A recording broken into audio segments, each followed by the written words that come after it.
Halo semuanya, gimana kabar kalian? Semoga sehat selalu ya. Pernah gak sih kalian ngerasa semakin kesini semuanya semakin kekoreaan? Mulai dari musik, makanan, bahkan cara ngomong. Tapi, di balik serunya tren tersebut, terkadang kita lupa siapa diri kita sebenarnya. Nah, kali ini kita akan membahas tentang Korean Wave, gelombang budaya Korea yang memiliki dampak besar di Indonesia. Ada dampak positifnya, tapi juga banyak tantangannya. Nah, ngomongin globalisasi, salah satu yang paling kena adalah Korean Wave. Drakor, ngetop, K-pop merajalela, fashion Korea everywhere. Bahkan skincare Korea kayak udah jadi standar hidup glowing. Mereka tidak hanya menjual hiburan, tapi juga gaya hidup, pola pikir, dan citra ideal. Dan kita, ya banyak yang langsung ke capture tanpa sadar bahwa diri mereka jadi konsumen, jadi fans, bahkan jadi bagian dari sistem mereka. Nah, sekarang coba kalian tanya ke diri kalian sendiri. Kapan kalian terakhir nonton wayang? Atau nyanyi lagu daerah? Saking dominannya budaya luar termasuk K-Wave, nilai-nilai lokal mulai kayak gak relevan. Generasi sekarang lebih hafal nama idol Korea dibanding pahlawan nasional. Lebih bangga pakai handbook digital filter daripada kebaya. Dan yang bikin miris, itu dianggap normal. K-Wave bukan hanya cuma hiburan, ini udah jadi gaya hidup. Mulai dari skincare step 10, cara makan, sampai cara jalan dan berpakaian.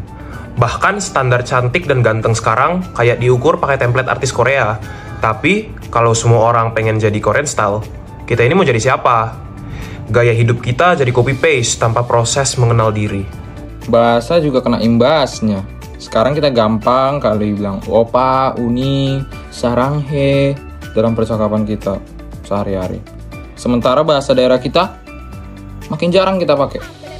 Padahal itu bahasa adalah identitas. Kalau itu luntur, gimana kita bisa bilang kalau kita tuh bangga jadi orang Indonesia?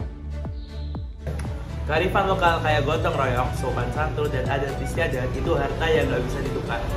Tapi sayangnya arus budaya asing masuk Korea pelan-pelan bikin kita ngerasa nilai lokal itu punah. Kalau dulu, kita bangga jadi orang Indonesia. Sekarang, banyak yang malah ngerasa lebih keren kalau kayak orang Korea. Gaya rambut, baju, bahkan operasi plastik, semua demi cocok sama tren. Kita jadi kehilangan arah, identitas, dan makin susah untuk bilang, ini loh gue.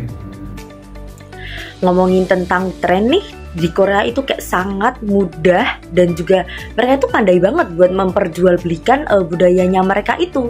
Misal lagu itu kayak mudah banget jadi alat promosi, bahkan engagement dari idol-idol Korea itu sangat tinggi. Yang kedua, makanan mereka itu kayak sangat digemari banyak orang, sering dijadiin buat review. Terus bahkan dramanya itu sangat menjual ya teman-teman.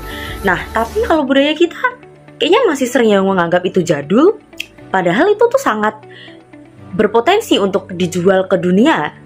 Buat ikut gaya K-Wave, kadang dibutuhin uang lebih, mulai dari beli album asli, skincare mahal, sampai tiket konser yang jutaan.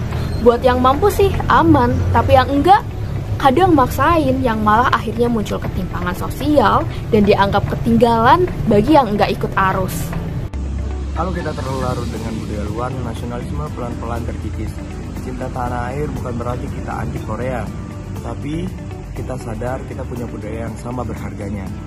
Solusinya, nikmati budaya global tapi jangan melupakan budaya lokal. Karena kita sebagai generasi muda bukan soal ikut tren, tetapi soal siapa diri kita dan dari mana kita berasal. Di tengah arus global, jangan lupa akar dan jati diri kita. Budaya bukanlah sebuah tren, tapi mencerminkan siapa diri kita sebenarnya. Tetaplah jadi diri sendiri dan jangan lelah menjaga budaya lokal. Terima kasih telah menonton, sampai jumpa lagi.